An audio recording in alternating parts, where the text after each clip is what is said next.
Ichalkaranji ST महामंडळाचा गलथान कारभार. दररोज रात्री इचलकरंजीतून गाडी खिद्रापूर या ठिकाणी जाणारी 8:05 असते.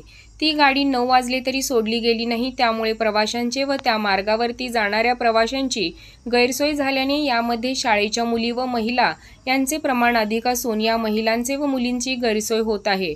याला जबाबदार कोण? एसटी महामंडळाने याचे उत्तर द्यावे अशी मागणी या मार्गावर असणाऱ्या प्रवाशांची होत आहे.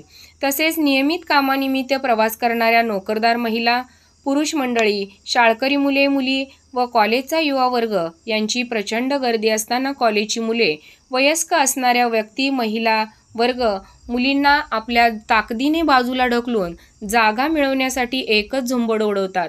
अशावेळी अनेकांना दुखापत होते. याला जबाबदार कोण? यावर काही महामंडळाचे नियंत्रण नियमावली असल्याशिवाय शिस्त येणार नाही. कोणाचा जीव जाण्याआधी काही नियम झाले तर बरे अशा